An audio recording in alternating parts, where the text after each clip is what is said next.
Okay, so next we have what is ion activity coefficient, and there is a numerical of ion activity coefficient also. So let's study that. Okay, तो ion activity coefficient होता क्या है? The activity of an ion or a molecule can be find out by what?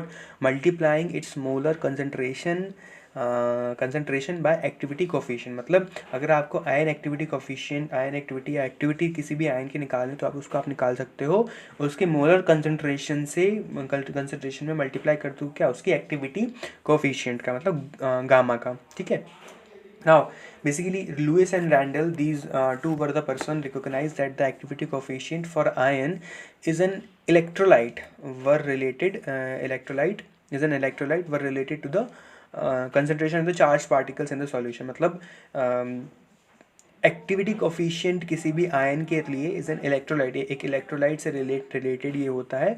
और ये किससे concentration, sorry, the activity coefficient for ion is an electrolyte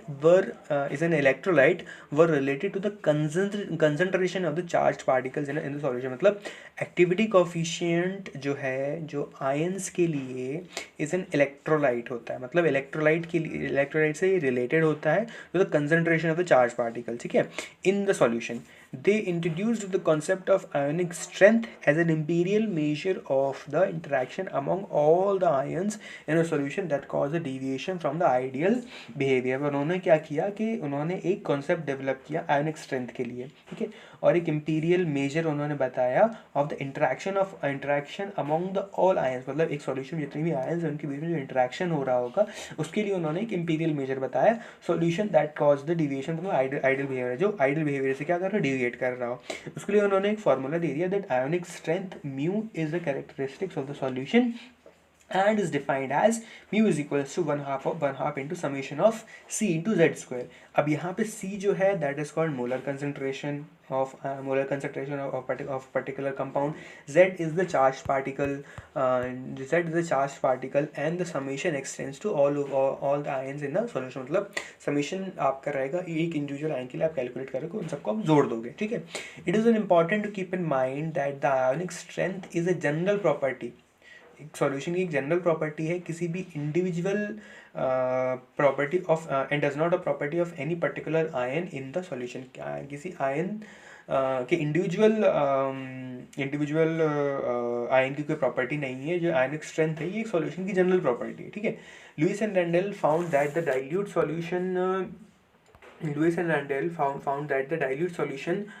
solution of the activity coefficient of a given ion was the same in all solution of the same ionic strength. ठीक है.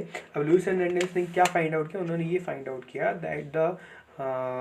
that in dilute solutions, मतलब जो diluted solutions होते हैं, the activity coefficient of a given ion was the same in all the solution for the same ionic strength. ठीक है. तो dilute solution में भी same strength होती है, ionic strength होती है.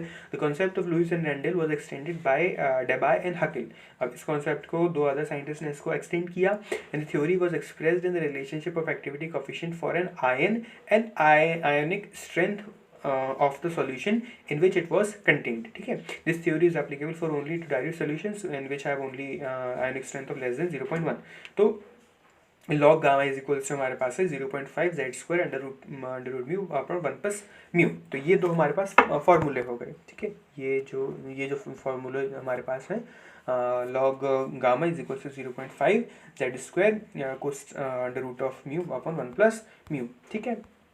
ये लुईस एंड रैंडल ने इसको एक्सटेंड के इस कॉन्सेप्ट को डेबाय और हकेल ने क्या किया, एक्सटेंड किया.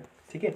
अब इसका हमारे पास बस यही दो मेन फॉर्मूले आपको याद रखना है. Mu is equals to 1/2 into summation of C Z square और log gamma is equals to -0.5 Z square under root of mu upon 1 plus under root of mu.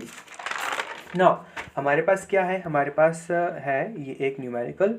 इस न्यूमेरिकल में आपको दिया हुआ है calculate the activity coefficient of the activity of each ion in this particular solution. तो उस solution में 80 mg पर लीटर दिया है हमारे पास sodium, 30 mg calcium, 15 mg magnesium, 130 mg chlorine और 55 mg हमारा HCO3 है, 53 mg हमारे पास SO4 नेगेटिव। ठीक है, तो अब इसमें हमने सारे आयंस लिख लिए, ये एक्टिविटी हमने फाइनली फाइंड आउट की, ये आपके पास बाद में बनेगी। ठीक है, कंसंट्रेशन लिख लिया, Z लिख लिया, Z² लिख लिया। Z जो रहेगा जो आयंस है, जैसे Na में +1 है तो +1, इसमें +2 है तो +2, इसमें +2 है तो +2, इसमें -1 तो -1, इसमें -1 तो -1, तो -2।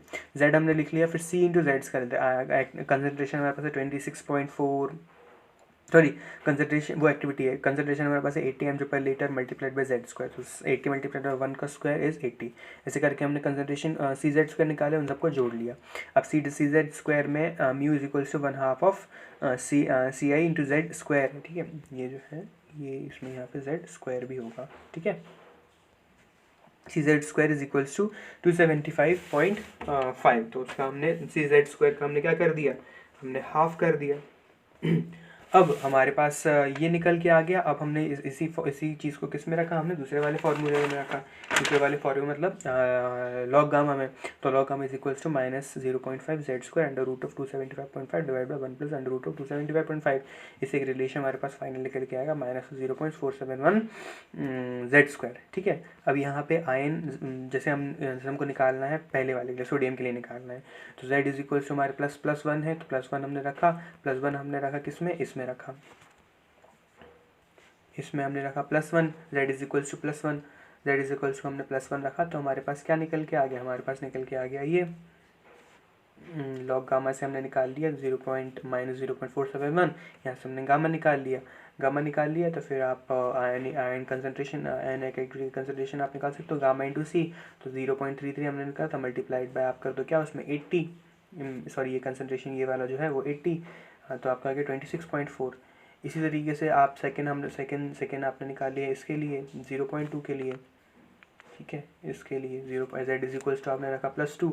ठीक है, Z इज इक्वल्स टू आपने रखा +2, तो आप क्या निकाल सकते हो, Z इज इक्वल्स टू आपने रखा +2, तो आपने गामा निकाल लिया 0.114, फिर आपने एक्टिविटी निकाल लिया गामा इंटू C, तो आपने 3.42।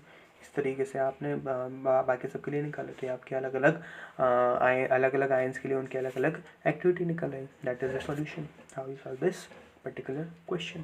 That is it for this one.